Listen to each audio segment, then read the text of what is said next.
YouTube, what's good? Um, Peace and blessings, right? That's what all the brothers say on here, peace and blessings. But for real though, it is peace and blessings, man. All praise to the Most High. Wanted to get out here. A little wind. Wind doesn't affect us too much, but yeah, I'm gonna get straight to it. The videos is getting realer. Most High got me just breaking certain barriers when it comes to sharing stuff. And with my channel, it is all about self-improvement, but I had said I didn't want this channel to be based off of the topic of narcissism, but I mean, I've dealt with it.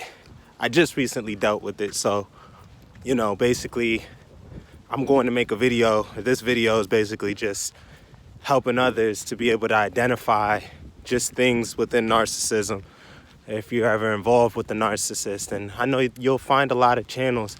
The Most High will lead you to the channels that will give you the knowledge and the education. Thank God we have the knowledge and the education, because we didn't know that this was a real disorder out there.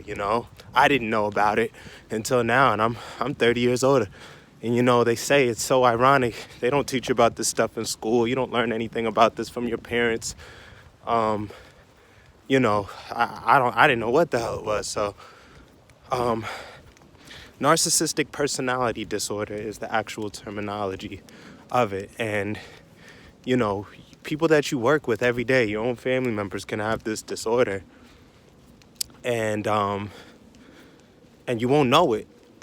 You won't be able to put a name on it. You'll just think that that's just how they are, but it is a personality disorder. And it can happen in relationships, like I said, family, people that you work with, and you need to be able to identify it. And for my case, it was within a relationship, and within a lot of the scenarios that you'll find online, it's usually people that were in long-term relationships, marriages and whatnot. So I guess the first thing that you have to understand is that there are empaths and narcissists, right? So if you've already been researching this topic, you'll know that it's literally good and evil. It's literally good and evil, and it's a crazy thing when you think about it. But I have to take accountability for what I was going through as well. Like I wasn't in a good place either. I was smoking, drinking every day. I wanted to fornicate every day, and that was just what I wanted to do. I just wanted to smoke and drink and fornicate. I wanted to feel good. I was doing things for pleasure. And I was still focused on getting my stuff together, still focused on my money and having an establishment. Thank God I was able to purchase a property at a young age. And I've always still been focused on my dreams as a musician, but I also got pulled into the social norm of, wanting to put the icing on the cake and have a relationship as well, and feeling that I could have, this long-term relationship as well. And hold on, let me see if I can get a view of that. There we go. Also wanting to have this long-term relationship. And it was like, in my case, I was forcing a lot. I was definitely forcing the narrative of it. And you know what? I think that person could sense too, that person could sense that my spirit wasn't in the right place either. Because the way that it worked was, we had linked in a certain way where, fornication happened fast, as what I'm sure a lot of relationships happen, because a lot of us in our generation and younger base the situation off of the sex, right? So, already my mind probably wasn't in the right place. I was fornicating before I met that person. Obviously, watching porn and all that shit I shouldn't have been doing. Because that shit just destroys your spirit, and you will attract those type of people if you're watching that. So I attracted what we would know in the spiritual world as a Jezebel, right? And And it is what it is. That person had the spirit of the Jezebel. I'm not here to bash that person, but it is what it is. Um, I got to get this off my chest. But yeah, like I said, I didn't want this channel to be based about narcissism, but I'm going to have to go into depth about my situation here and just get it off my chest for this channel. Because I want to help others to be able to identify it as well and hear it from a different perspective. I don't have any animosity because for me, it was like life put me on it's like the Most High put me on a slingshot. So like I was still consistently focused on my goals, my dreams, my aspirations, and that's why I have to give thanks for being able to have my home and everything like that and still be financially stable. I almost lost my funds because the narcissist will they don't care about your money or your situation. They'll watch you drain your bank account. But and I'll say they, but I mean I only experienced it with one person. I don't need to experience it again. It is a heartbreaking experience. But what I'm realizing now, one thing I want to tell anybody that is researching narcissism is you do have to stop researching it too. I know that sounds kind of ironic because I'm making a video based off of narcissists, but once you get enough knowledge and you process it for yourself, you'll probably be able to create. You're going to be able to do things that you couldn't do before when you were in a relationship. In my case, I always had the spirit of God within me, but I definitely drew further away from him while I was in the relationship because of everything that I was doing.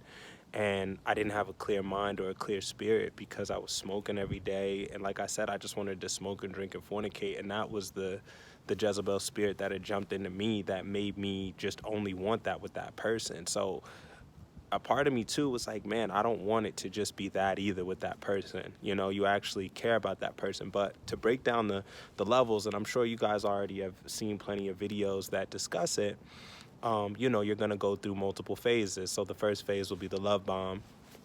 And that's the first few months of the relationship. And it's going exactly the way that you want it to go.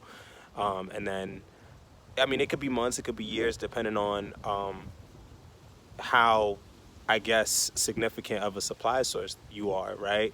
So, you know, myself having the establishment that I've had, having the confidence that I've had, I'm not going to toot my own horn, but I may have possibly been a primary source, right? And when you're a primary source, it's not, you don't get a badge for being a primary source. If anything, the primary source probably has to go through the most turmoil because that individual is out doing whatever they want to do. They're still moving single while they're with you because they know that they have a primary source to the side. So that is that's the first thing that you feel. Like me, my conscience would always tell me certain things, but I still tried to give that person the benefit of the doubt.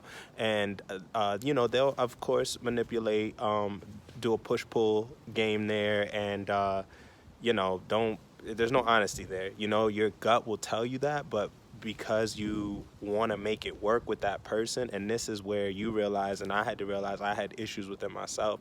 I had childhood traumatic issues within myself. Like I had a codependency, feeling like I needed to be in a relationship, like I needed to have that.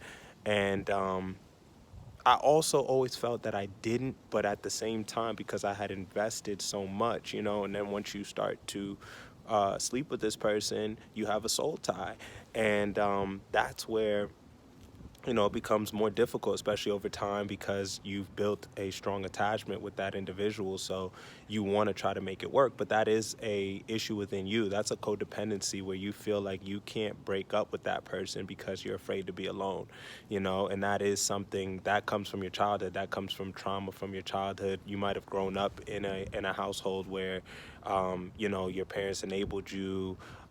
That doesn't necessarily mean you were spoiled or anything, but you were just enabled, or you grew up in a toxic relationship environment, and to you it's normal. You feel like you're supposed to make that stuff work, but in reality you're not. It's not healthy for you.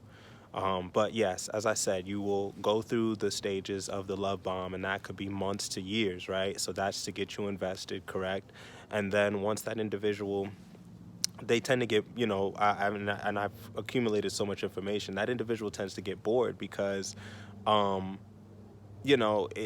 first of all, that individual probably has a lot of soul ties with a lot of other individuals before they met you. So already it's tough to create a soul tie with somebody that is trying to invest um, and make it work, you know, it's I have to take accountability for my codependency as well, but you still, if you're being an honest person, you're trying to make it work. Nobody deserves to be lied to or be manipulated or have games played like that. um, and that's where it hurts, is when like I said, you'll have your levels. So love bomb, then it will be devalue. They'll start to devalue, and it'll be a push pull. Like you're trying to help that person get on the right track in life financially, with their education, and you feel like you're helping them improve their life, but they are just mirroring what you're projecting to them. So basically, you're just mirroring yourself. They're just projecting they're telling you what you want to hear. They're doing the things that they know that you want to be done. So, I was trying to get this person on their financial journey. I was trying to get them to get their education, and those are all things that I wanted. Even though I have those things established, but that individual will kind of between the love bomb and the devalue, they will, kind of just do those things to appease to you, but they're still living and moving as if they're single. And you'll see a lot of red flags. You'll see a lot of red flags from the beginning, but your gut will ignore it. Your gut will tell you, but you'll ignore it because you want the relationship to work. And that is a bad push-pull. That's when it really becomes toxic, and you probably should already break it off from that point, because it's not going to get any better. It's just going to continue to get worse as things go on. And I mean, if you've never been involved with it, you don't know, but you're also wondering, where's the empathy from this person? How come this person doesn't feel the same that I feel? And unfortunately, those individuals don't have the same, they're not empaths. That's why the terminology narcissist comes up. They are a narcissist. And I wish that there was a definition that said narcissist equals soulless individual, or a person that does not have empathy, but it just so happens that it's a disorder, and you have to realize that that is a disorder that they have, and they lack empathy. So you have to feel good and take in a deep breath and try to let go of all the heartache or heart pain. If you have been a victim of narcissistic abuse, you have to realize that you do have the ability to love. You do have the ability to have empathy and make others happy and make others feel good. But after deval, there's discard. So, whether the narcissist discards you or you discard the narcissist. Within my case, there were plenty of times I was trying to punish the narcissist. And this is before I realized that that individual is a narcissist, obviously. In the relationship, I would try to punish them. Like, we would get into arguments, and I got up to the point of being engaged, so I would say, hey, take off the ring, this and that, and we go back and forth. And sometimes we would take breaks, and like when I say take a break, like I mean, like I'd be like, I need a few days, and that person wouldn't have no reaction, wouldn't act like anything. And I remember my first girlfriend in high school, man, if we went a couple days not talking, she would be blowing my phone up, like, and that's why I was able to see why, at least my first girl from high school was at least an empath. I don't know if she's still an empath, because bad influences can happen, but that person still had empathy. And up to this day, I feel that person may still have some empathy. But that's all the past and everything like that. But it's not just on the narcissist. Some of it is on you, but the narcissist is going to manipulate the situation, obviously, to make it seem like it was just you. And that's okay at the end of the day. All these channels will give you the same advice that I'm going to say too. And, find these channels on YouTube, because they really do help you heal within the process. With these narcissists, you do have to go no contact after they discard you or you discard them. For me, it was a push-pull. Like, I was trying to punish the narcissist, and then the narcissist discarded me. And that's what devastated me. And the narcissist discarded me because I kept going back and forth. And their mask was slipping. I was catching them on certain things that just didn't add up. And they knew that it was time. I had already felt that that person had another supply source, and I felt it all, but I didn't want to believe it. I didn't want to believe it. I wanted the relationship to work. I wanted the fairy tale to go through, and I just felt it in my gut and in my soul. It wasn't meant to be, but the trauma bond that I had with that individual, it makes you hold on. It makes you want to hold on to it. But I mean, immediately after the discard, like literally, like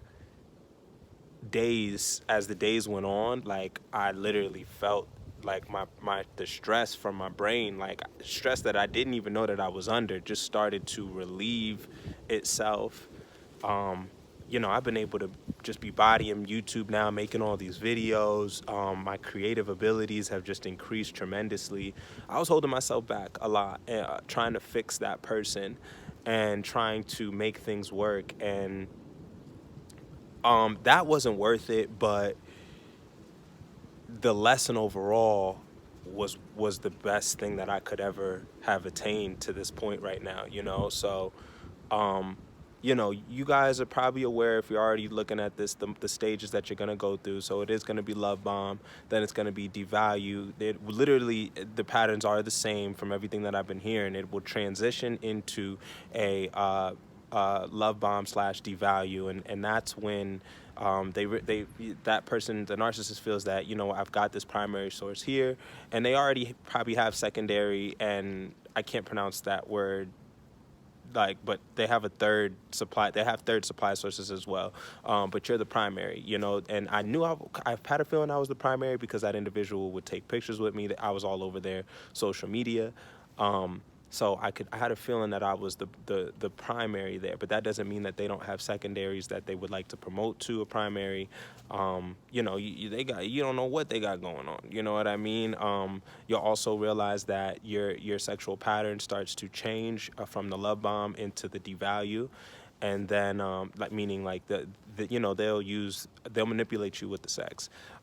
So I had told that individual, you can't manipulate me with sex. It's not going to happen. Like, cause I don't need, like, I don't, you can't control me with sex like that. I'm just not like that. I have so many other dreams and aspirations that I aspire to go for. I'm not carnal in that sense, and I've always tried to do the best I could to be the best person that I can be. The most things that I did, that were very carnal in my sense would be smoking, drinking, and fornicating. But the Most High has just pulled me out of all of that right now, and my mind, body, and soul is just cleansing itself to a different point. So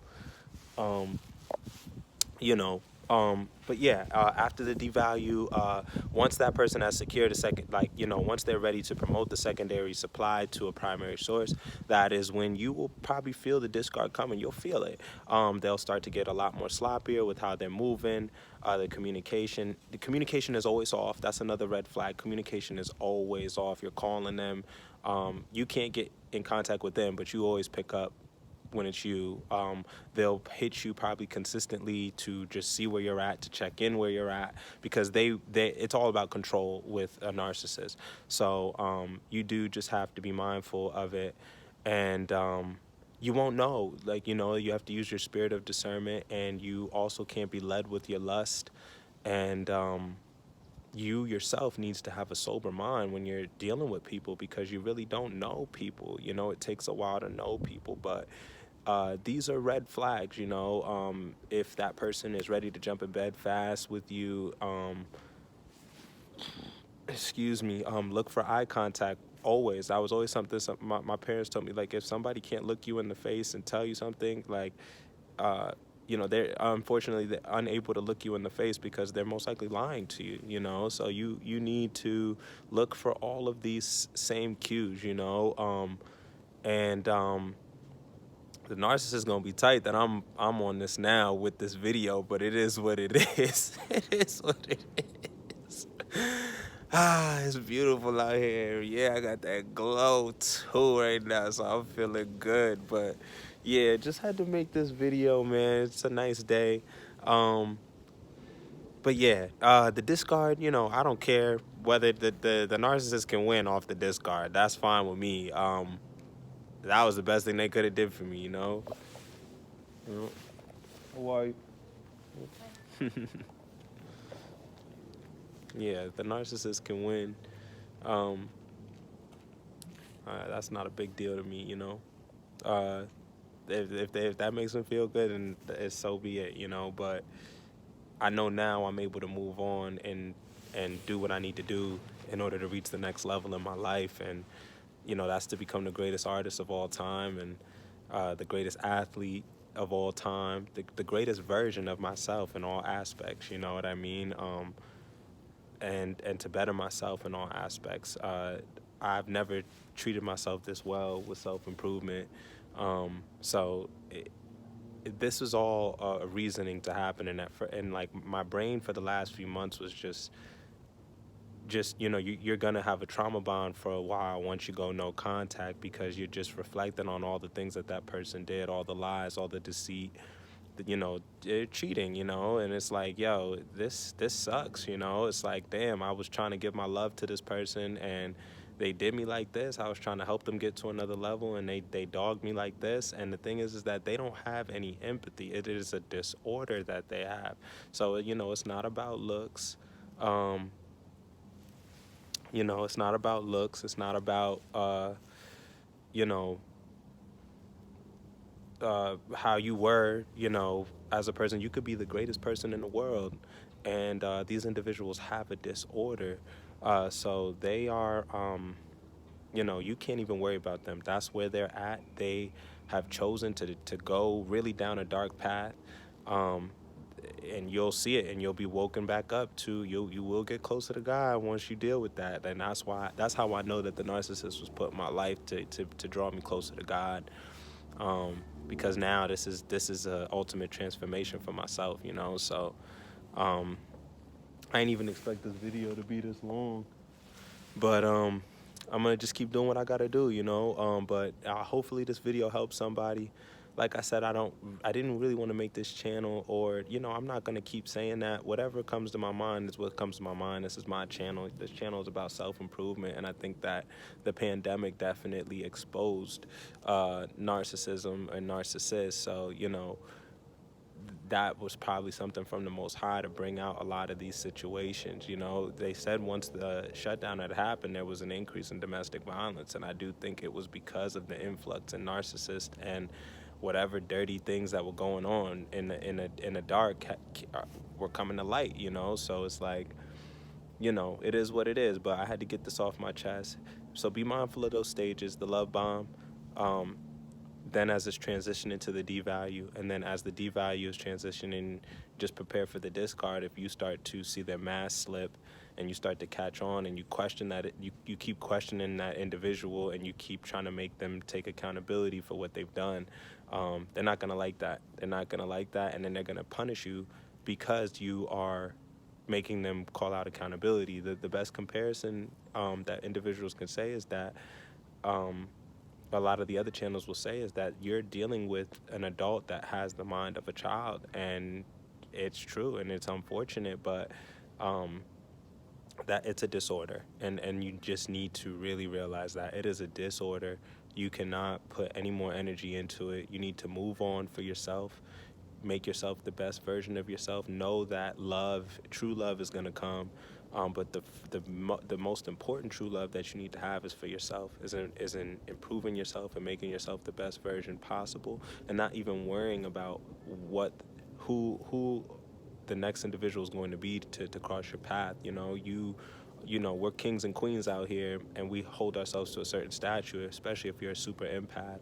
And it's crazy because it's like super empath versus narcissist, you know, and that is good versus evil. So, I mean, this drew me closer to the Most High, you know, so it's like, it's no joke. But hopefully this video does help somebody.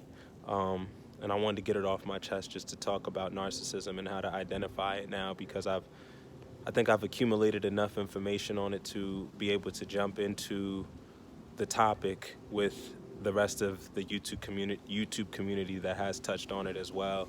And I'm able to just discuss how I feel about it and my take, because I did experience it, you know, and I was in a 6 year long-term relationship, so I was able to experience it. But like I said, also, you have to take the accountability for your codependency and whatever traumas you had within yourself, and you have to take the time to heal, and you will continue to grow. The narcissist will not. The narcissist chooses not to grow. The narcissist is just going to continue that cycle on with more supplies.